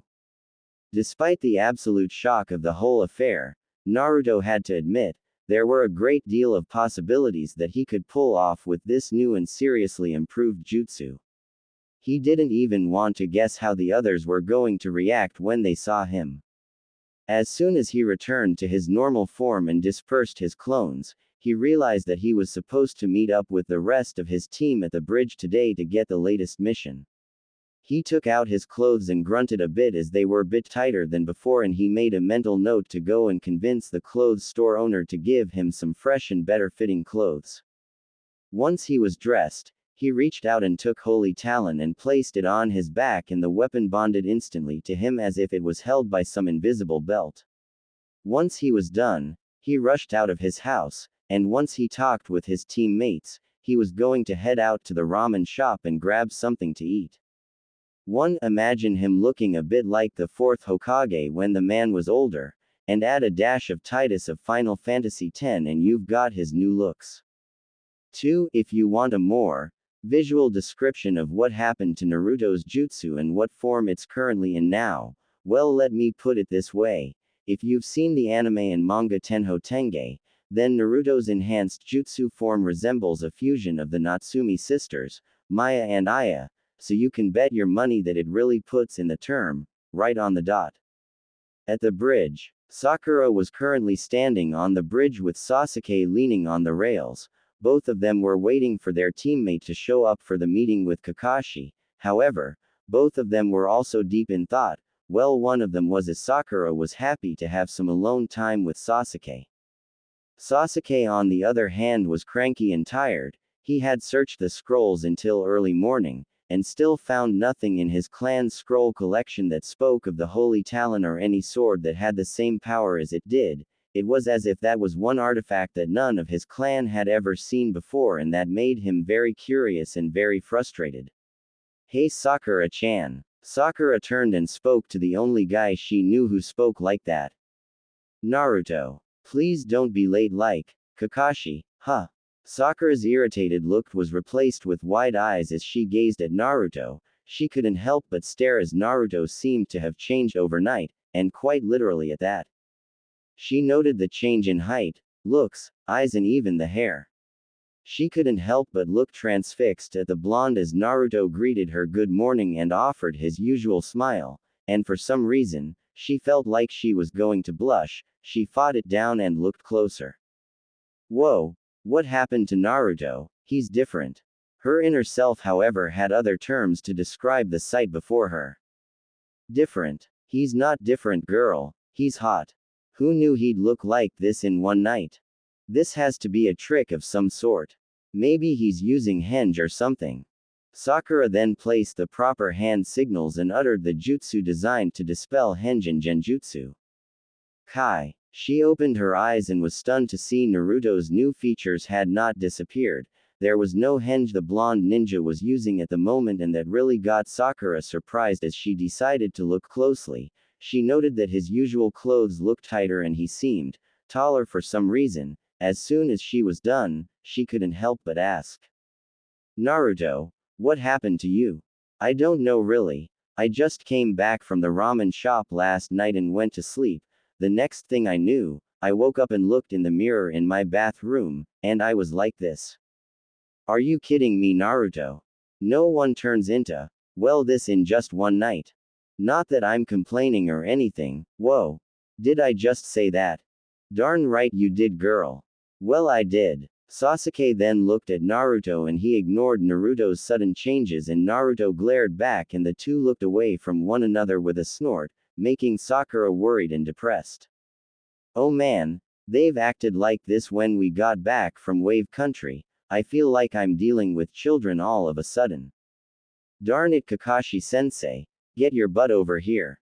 A bit later, The three genin waited and when they felt like they couldn't wait anymore, the chronically late copycat ninja of Konoha appeared on the top of one of the bridge's archways. Hey guys, sorry I'm late, I got lost in the path of life. Liar. Both Naruto and Sakura shouted as Sasuke merely looked on, but also spared a glance at the sword strapped to Naruto's back. It was then that Kakashi noted the sudden changes that Naruto had experienced and he gave a low whistle. Well now, you've got a brand new look Naruto, and you certainly look, well, how should I say this? Impressive. What happened last night to make you change? I don't know Kakashi-sensei. Last night I was telling Iruka-sensei about the mission in Wave Country and went home. The next thing I knew, I woke and I'm this. Are you sure you're not using henge or something? No, I swear this isn't henge. I even pinched myself 10 times to see if I was sleeping. Sakura then spoke to the Jonin. Naruto's telling the truth Kakashi-sensei. I also tried using the release jutsu but there was no henge to dispel. This is Naruto. As he got down, Kakashi examined Naruto more thoroughly and despite the changes in looks, height, and muscle mass, there was no doubt in the former ANBU's mind that this was Naruto, not a clone or in a henge, and if he was in henge, it was a darn good one. Very interesting, it seems that the sword might have something to do with this. I know I'm just guessing but I can't think up of any other explanation at the moment. Kakashi then recalled his time with the Hokage yesterday and what he was ordered to tell Naruto. By the way Naruto, I managed to have a conference with the Hokage last night in order to tell him about what happened in our mission at Wave Country. He asked that you meet him at the practice field where we had the bell test at one time. He will be meeting you there. The old man wants to talk to me. What for Kakashi-sensei? He had researched on the origin of the sword you have with you. He might be able to find information on where that sword of yours came from and who made it and he wanted to talk to you about what he might have found. So I suggest you get moving already. But I want a mission Kakashi-sensei and no more missions with mundane stuff okay? I mean real missions this time, I know I can handle them now. I bet you do, however, there isn't much in terms of missions right now so my hands are tied at the moment. But stop wasting time and head off to the practice field. As Sakura-chan and, well Sasuke coming along. No, it's a private conversation between the two of you only, now get going. Alright then, I'll see you guys later. As Naruto took off to the practice field, the silver-haired Jonin then turned to face the rest of his team and he coughed to gain their attention. The two genin faced Kakashi as he began to speak to them about what the Hokage had told him concerning the events at Wave Country. I was given some orders from the Hokage to give to the two of you. Orders from the Hokage himself. Sasuke raised an eyebrow at that, and that was something of a first actually, while Sakura was also surprised at the words Kakashi was saying. That's correct Sasuke. The Hokage has ordered that none of you will talk about what happened at Wave Country, namely with the powers Naruto used in the battles we were in with Zabuza and Haku, and then with Gato and his hired goons. That order will remain in effect until the Hokage learns enough and says otherwise. Why is that Kakashi-sensei? I can't really get into details at this point Sakura, but suffice to say, what happened in that mission was unprecedented in Konoha's history and the Hokage is not taking chances. Despite the apparent benefits that Naruto has gained since acquiring that sword known as the Holy Talon, there might be some side effects that we don't know of that can be dangerous to him and might cause him harm and also the village. No offense meant Kakashi-sensei, but why would the Hokage be concerned with what happens to Naruto? Well Sasuke, the Hokage and Naruto have a unique relationship. Despite his antics, Naruto looks up to the Hokage as grandfather, and while he might not like Naruto's behavior on certain cases, the Sandaime sees him as a grandson as well, in the same league as his own blood grandson. We'll just leave it at that. I need to file my full report to the council as well so for today, you two have free time on your hands. As Kakashi left to do his duty, Sasuke thought about something and decided to move out, Sakura wondered just where he was going and so he called out. Sasuke, where are you going? I'm going to take a peek at something. What do you mean by that? Wait, you plan to soy on the conversation between the Hokage and Naruto. Just to figure some details, you don't have to come with me at all, and you should be better off training too. With that, Sasuke took off, leaving Sakura behind, and she wondered whether she should go after Sasuke or get caught. With some misgivings in her heart, Sakura decided to back away for now and take a walk to make sense of what has been happening since the mission. In the practice field, I see you've made it, Naruto. At least you're not late as Kakashi is. Nice to see you too, old man. Naruto smiled as he approached the Hokage. He was tempted to reveal his new and seriously improved jutsu in front of him, but recalled what happened the last time he tried the still unchanged version and decided against it. Sarutobi then noted the differences in Naruto's appearance and he couldn't help but raise an eyebrow as the sudden changes Naruto had undergone, and he surmised that it might have something to do with that sword he had with him. I see you've undergone quite some changes, Naruto. I have to admit the new looks caught me by surprise. I know, and I don't know why it happened at all, it's like it just happened overnight. Do you know why that happened, old man? I can't really give any information, Naruto, but I suspect that your new sword might have something to do with it. The Holy Talon. You mean you've found out information about it?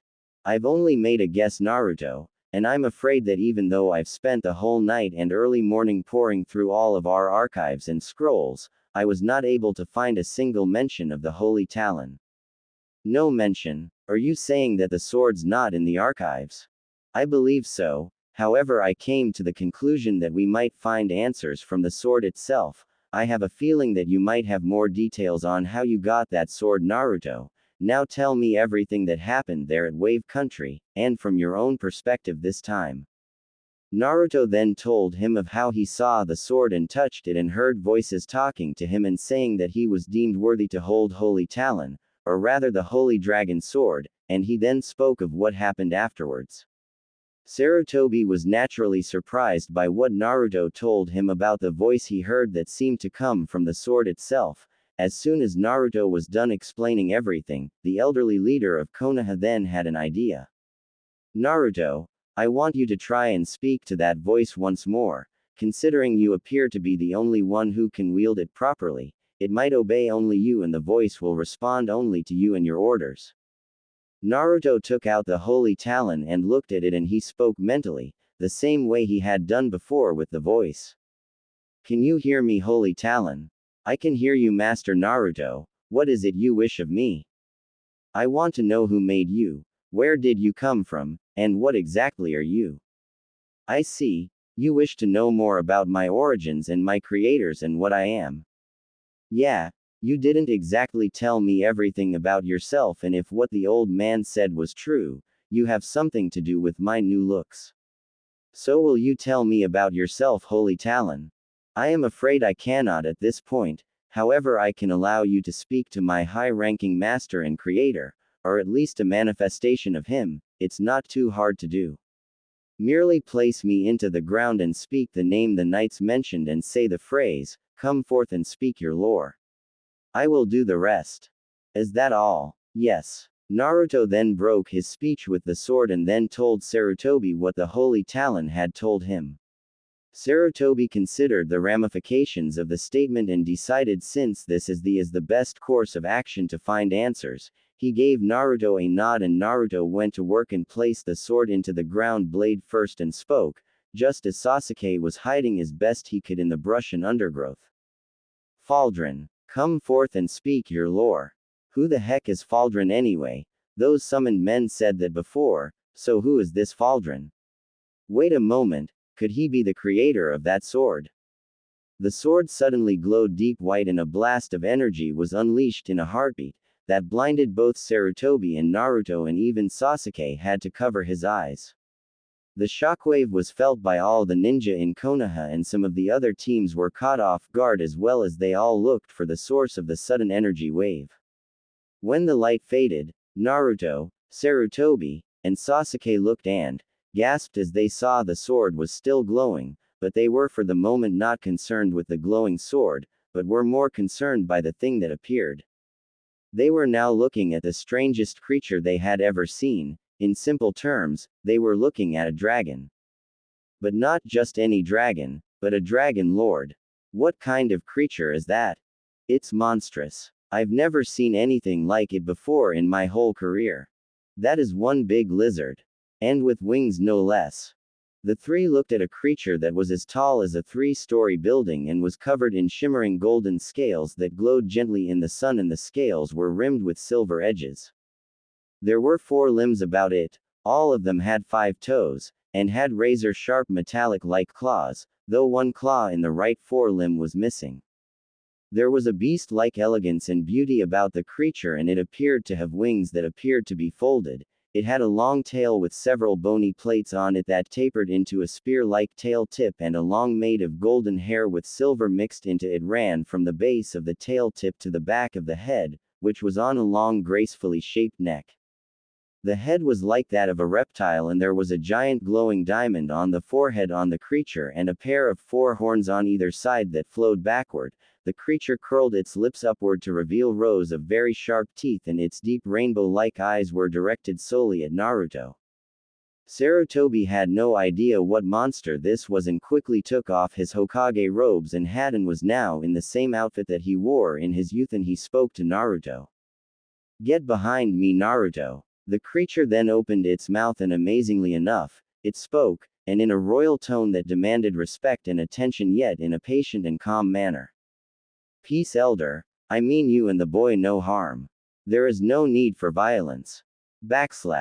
Sarutobi's eyes widened and Naruto was in awe, and even the normally cool-headed and indifferent Sasuke was stunned out of his mind as he looked at the creature before him. The thing spoke. "What kind of creature is it? Who are you?" Sarutobi asked as he still kept Naruto behind him. He didn't know what this creature was or if his ninja skills could match it, but he would not let any harm come to the blonde as long as he was still alive and breathing. Forgive me, I guess I forgot my manners since it has been a while since I was manifested. However, I would like to see the wielder of Holy Talon. Step forward, wielder. Naruto didn't know why, but the voice held no threat, anger, or malice, and he stepped away from Sarutobi, despite the misgivings the elder had. As soon as he was before the creature, it moved forward, and Naruto now found himself staring at the creature face to face. He felt great fear and anxiety, hoping that neither would show and get him into trouble with the creature. After a few moments, the creature moved back and gave a grin and spoke. "You are not exactly what I expected to be the new wielder of Holy Talon. Regardless, the sword is wise and foresighted when it came to choosing wielders, even those who appear ordinary. As to who I am Faldron, Dragon Lord of the Holy Dragons and Chief Creator of Holy Talon. Though in this case I am only a manifestation, and therefore I cannot last long in the material plane. I see that you have questions. You may ask them now if you both wish, and I will answer them to the best of my ability." Sarutobi was the first to speak. "What exactly is a dragon, and why is it you can speak?" "I am not surprised you asked me that question, elder, since I have sensed that there are no such dragons in your world. We dragons are being born of the earth and magic of the world. We serve as living reservoirs of magic and energy, and as such, we have long life spans, thus we can learn and retain memories at a very large capacity. I have lived for over 25,000 years now, and I am the oldest of my race, and as such, I have learned many tongues apart from my native draconian tongue. I have also learned much in terms of art, history, warfare, combat, and more." Naruto then asked the Dragon Lord something. Faldron, sir." "Yes, wielder." "Do you, eat other beings, like me?" "Good gracious, no. I find the idea of eating mortal beings such as yourself distasteful, and a grievous sin, though I partake in feasting with humans such as yourself in my human disguise. I must admit that your race is quite creative when it comes to feasts. You can become a human. Of course I can take the appearance and form of a human of any age young wielder, for you see, many of my kin have such a talent and we use it well when the needs suit us, apart from our powers and abilities. We holy dragons love justice, compassion, mercy, life, knowledge, and more, and we preserve peace as best we can, and that is why I am here to talk, not to fight. However, that does not mean we are weak creatures and we can fight as fiercely and deadly as any fighter. Are there others like you, Faldrin? Yes, Elder. I rule several large flights of holy dragons along with my own brood, but we are not the only dragons who exist in our realm. Really? Are they like you as well? Faldrin looked at Naruto and shook his head. I am afraid not, wielder. The other race of dragons are not the same, for they follow the path of darkness. We call them the Chaos Dragons. Our respective realms have a very long and difficult history. If you wish, I will tell you as much as I can, and then I will explain to you what is Holy Talon. The Dragon Lord then spun a tale before the two and told them the history of their kind and their wars with their dark brethren. We have been at war with our dark kin for millennia, and for a good reason. While my kin and I rule the realms we live in with peace, justice, knowledge, freedom, hope, compassion, mercy, and duty, the Chaos Dragons and their leader Chorvax, who like me is the oldest and wisest of his kin, rule their realms through slavery, corruption, hatred, greed, malice, anger, death, destruction, power, hunger, and evil. They have twisted the minds and hearts of their mortal followers who fear and worship them. They see mortals as pawns, food, and toys to play with to amuse themselves and not worthy of being treated any better. They sought to do the same to those under our protection, and we have fought back in kind, and many of our kin and theirs have died in these battles that tore the lands and remade them as well. Mortals under our respective realms also fought each other as well. The battles lasted for generations upon generations, and we were tired of the countless slaughters and the battles that were fought between us, them and our respective followers. As such, I called for a ceasefire and spoke to Chorvax in the borderlands. There we realized that there would be no true compromise, even though I had convinced him that while he would revel in the slaughter and death, he would soon wipe out all of his followers, and what sort of empire would he rule if all were dead? While we knew that even without our presence, mortals would continue to fight one another, we no longer wished to fight and rip the lands to shreds. So we all found an alternative. I gathered my kin, and with one of my talons and one of my scales, and out combined powers, wills and magic, we created a sword of immense power and poured into it portions of our magic, essences, martial and physical prowess, and our beliefs and philosophies. By the end of 4 years since then, we created the sword, and I blessed it with my blood and fire. I placed the sword in our most sacred place, and mortals who wished to seek it out with pure hearts, souls, and minds were able to wield it. The sword itself was alive, and it was true judge on who would wield it. In time, we gave each successful wielder the title of Dragon Champion, and as you might have guessed, that sword was given a name by those who couldn't speak the draconian tongue, Holy Talon. Naruto was in awe as he looked at the weapon before him and was amazed that the living sword chose him to wield it. Sarutobi then asked another question. What is the Holy Talon capable of? Faldrin began to explain to the Hokage, and Sasuke was spellbound at what he had heard. Holy Talon is a living weapon, as you already know, due to our combined mystical powers and it being part of my body and imbued with my blood, fire, and magic. It cannot be chipped, damaged, or broken by any mortal means or weapons. No forge known to mortals can break it, and it can cleave and slice any other metal like it was nothing but mere clay or cloth, and any form of armor can be easily cut with one swipe.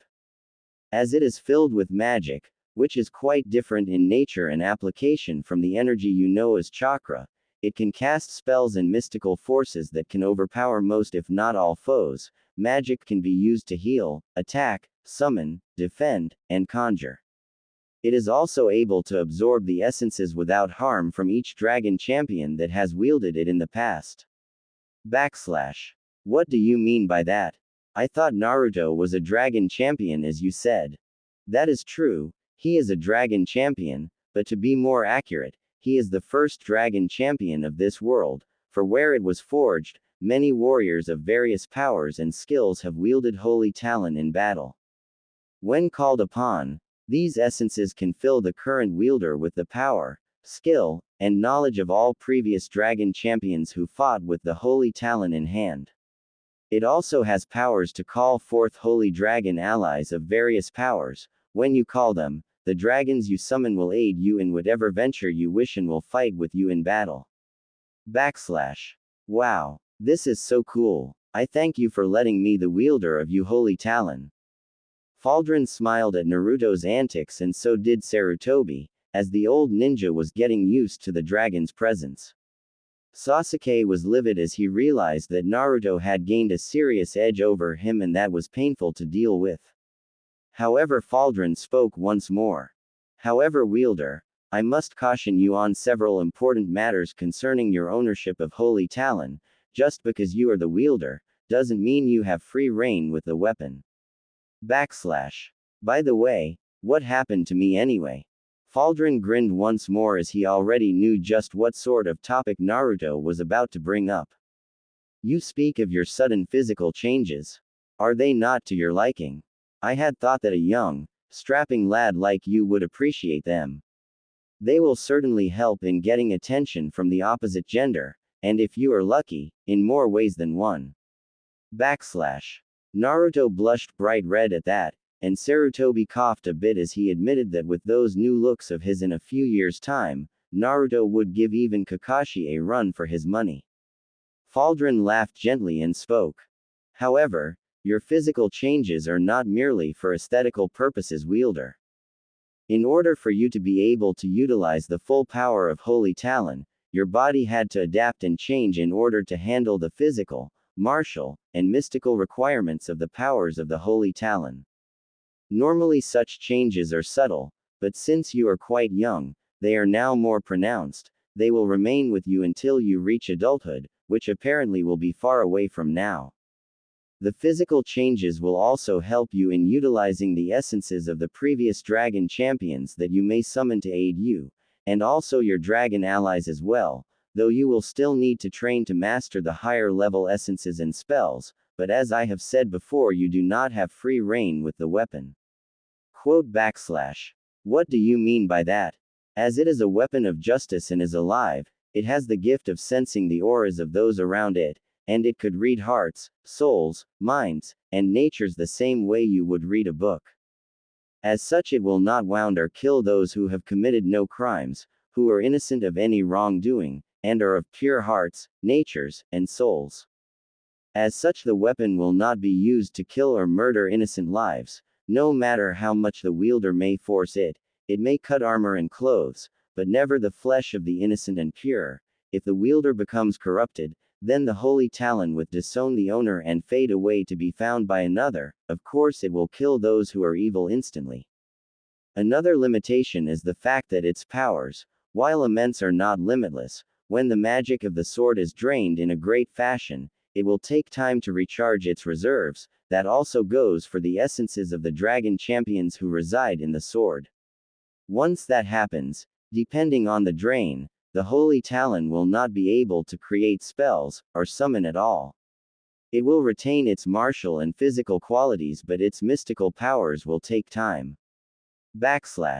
You might noted that some of your comrades couldn't lift the sword when you handed it to them. That is a built-in defense for the holy talon. If the ones who hold it are of pure and uncorrupted hearts, but not chosen by it, the weapon will become too heavy to lift no matter how strong they may be. However, the reaction of holy talon to those of evil natures who try to take is another matter. Why, let's just say it is a far from pleasant experience when they attempt to hold the sword. Are there other swords like holy talon? Yes, but this one was forged by the Chaos Dragons, and their leader Chorvax, who used one of his fangs and scales for the process, and like us, he and his kin imbued their blood, portions of their power, their martial, and physical powers into the sword, and when it was also finished in 4 years, Chorvax blessed it with his own powers, and he too placed this weapon in their most sacred place, for mortals who worship them to find. Those who were able to find that sword were also blessed with the title of Dragon Champion when the sword chose them to wield it, and like the Holy Talon, the sword forged by the Chaos Dragons was known by another mortal name, Death Fang. Death Fang possessed the same level of power as Holy Talon, but is imbued with dark energies and is corruption incarnate, wielding dark magic and evil energy. Like Holy Talon, it too can contain and release the essence of the previous dragon champions who wielded in generations past, allowing the current wielder to have the powers, skills, and abilities of those who used it before. But it is filled with hatred, malice, greed, corruption, anger, bloodlust, the desire to kill, subjugate, and dominate all life. Death Fang therefore does not make distinctions on its victims. It will kill anyone, regardless if they are good, evil, or innocent. All it does is obey the order of its wielder to kill without mercy. And as such its wielder revels in death, bloodshed and warfare, becoming a merciless berserker. Years before, the last dragon champions who wielded both Holy Talon and Death Fang fought in Dragon's Basin, a large rocky valley, and in the end of the battle the swords were sent far away by a maelstrom of magic, and judging by the fact you wield the Holy Talon, then both swords are here in your world. If that is the case, then you must be ready, wielder, for there will come a time that one from this world will meet the needs of Death Fang, and when that happens, the Chaos Dragon Champion will arise and seek you out. When it does happen, you must be ready. Naruto gulped when he realized that there was such another sword in existence here on his world, and that if it was ever found and chose a wielder, then everything was going to change, and certainly not for the better. But he was not going to back down. His way of the ninja would not allow it. He smiled and nodded. Don't you worry about a thing, Faldrin. I will be ready. Whoever finds Death Fang will soon know they will be facing the new Hokage of Konoha and the new dragon champion. Believe it. Faldrin smiled as he looked at the boy. You have spirit. Now only time will tell if you have what it takes to face your new destiny as dragon champion. Now I must leave. My time in the material plane is at an end. If you need my help, and I am up to it, then call on me when you can. With that, the Dragon Lord glowed once more, and in the same way he arrived, he left the two standing there. Naruto blinked and then walked over to Holy Talon and reached out and grasped its handle and took out the sword as Sarutobi walked over and patted his hand on Naruto's head. It seems you have a long road ahead of you, Naruto, and I think you should be getting ready. I will be more than ready, old man. Believe it. Same old kid as before. You had better head back to the village. I have a feeling your team might need your help, but do not mention this meeting to them for now, until you trust them well enough to do this again. I doubt they are ready to meet a Dragon Lord, and neither was I for sure. Got it, old man. See you later. As Naruto moved on after sheathing his sword, he decided to look for Sakura and Sasuke, hoping to find them and see just what sort of missions they might get soon. He then got into a conversation with Holy Talon and asked him if there were some essences he could use for a moment. And he asked the Holy Talon if he could get some better fitting clothes. The voice of the sword spoke and requested just what sort of clothes did Naruto want. Unknown to Naruto, Sasuke, who had witnessed everything, left the hiding place he had and walked back, trying to look indifferent, but his mind was in fact reeling from what he had learned. He tried to contain himself and focus on the task at hand as he decided to find Sakura.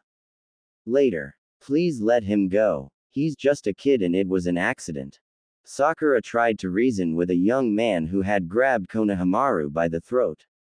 The young grandson of the third Hokage was currently playing with his two friends when they met Sakura. Since Konohamaru had been told just who his rival for the title of Hokage and friend Naruto was working with, he asked Sakura if she was Naruto's friend. This got Sakura's attention and she couldn't respond.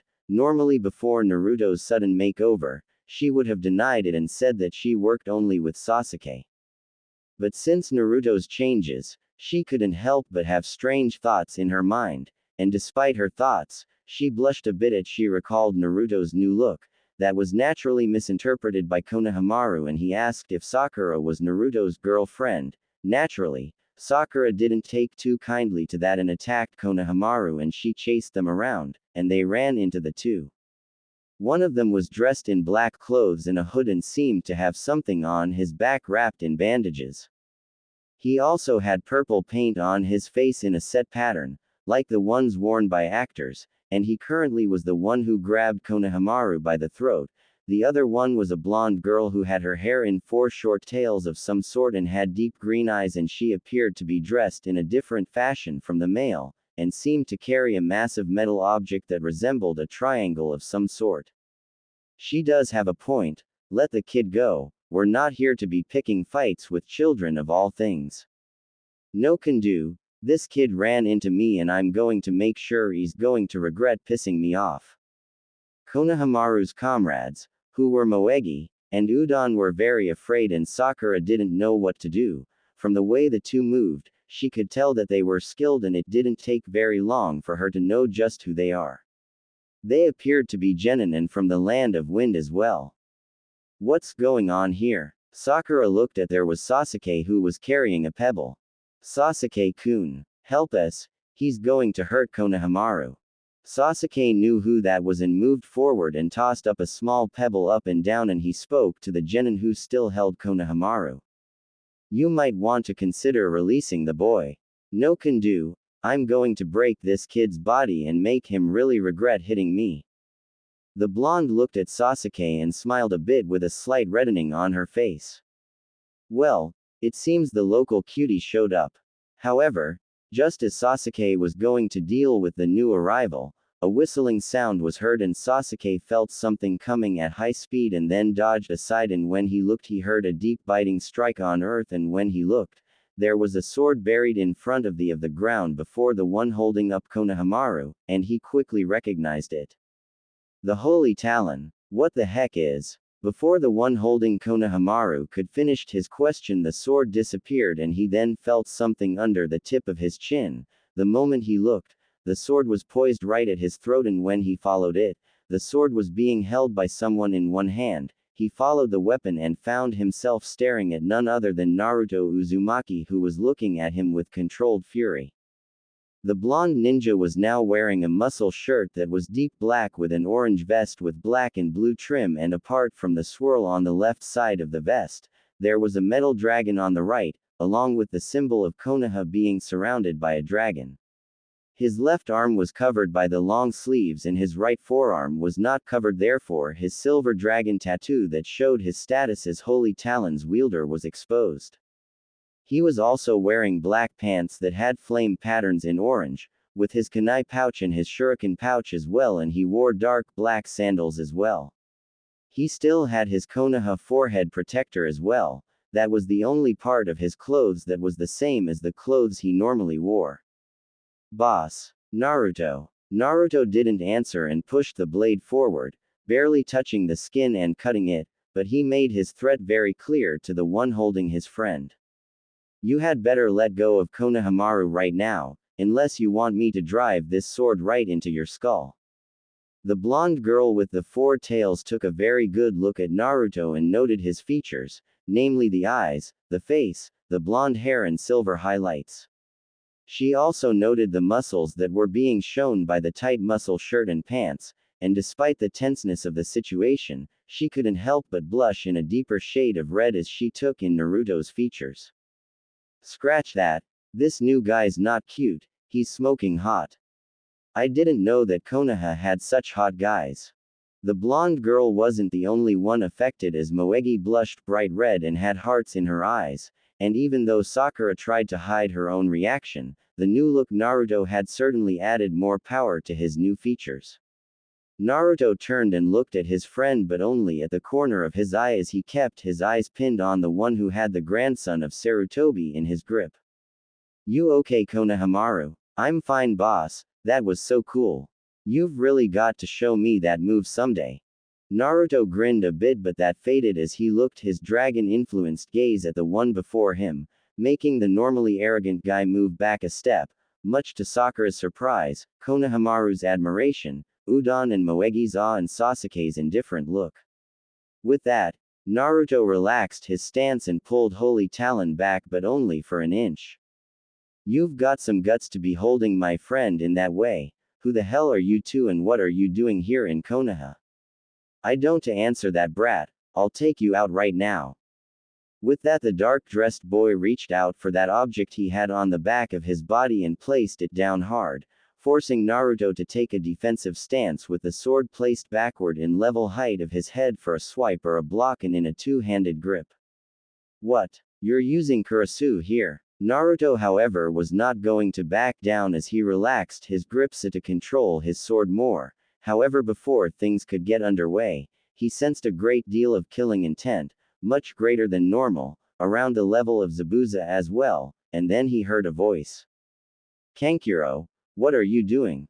The people turned and so did Naruto, and he spotted a strangely dressed boy with what appeared to be a forehead protector like the other two, but unlike the blonde girl and the dark-clothed guy, he carried what appeared to be an entire gourd of sand. He had dark red hair, a character on his forehead that spelled love, and deep green-blue eyes as well.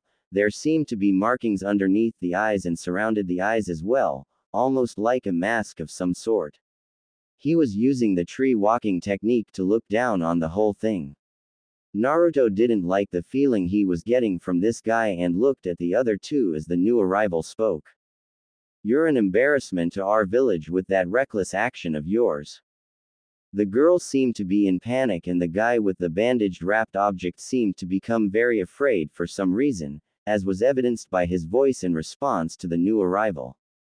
Oh, hi Gaara. Sasuke looked at Gaara and was impressed. That guy moved real fast and so silently, only Jonin like Kakashi are that skilled, yet he seems to be a genin. The new arrival, whose name was Gaara, then directed his gaze at Sasuke and then at Naruto, which the genin and dragon champion returned in the same serious fashion. Who's this guy? He's different but has the same symbol as the other two, and what's with that gourd? The blonde one with the suit and sword, he moved very fast. This guy needs to be watched. Back at Hokage Tower, Sarutobi looked at all the assembled Jonin, including Kakashi, along with the other Jonin, and Chunin as well. The Hokage knew the three he was about to call forward, Kakashi and two others, his son Sarutobi Asuma, and the resident Genjutsu specialist Yuhi Kurenai. They were here to choose to have their respective teams, which included Naruto's classmates, to take the Chunin exams. You all know you were all called here, as you see the rest of your fellow Jonin are here as well. It's the time of the year already. I guess I forgot all about it. Sarutobi Asuma sighed as he still had his cigarette in his mouth, though at the moment, it was not lighted. I take it that the other countries and villages had been notified. There were some of them who were in the village recently. Yuhi Kurenai looked on and asked the natural question. So, when does it begin? The Hokage looked at everyone in the chamber pointedly and while he was still smoking his pipe, gave the answer to Yuhi Kurenai's question. The Chunin exams will begin exactly 1 week from now. That got a rise from Kakashi as the timetable was certainly not the same as he recalled from the last time the Chunin exams were held. 1 week from now, that's cutting it a little close. The Hokage took out the pipe from his mouth and blew out a large cloud of smoke inside. He admitted that Kakashi had a point, but things were already in motion and he certainly couldn't just change the whole thing, even if he wanted to. There was a lot riding on today's Chunin exams and it was make or break time. I'll be giving the official announcement 7 days from now. On the first day of the month of July, we will begin the selections for candidates for the Chunin exams.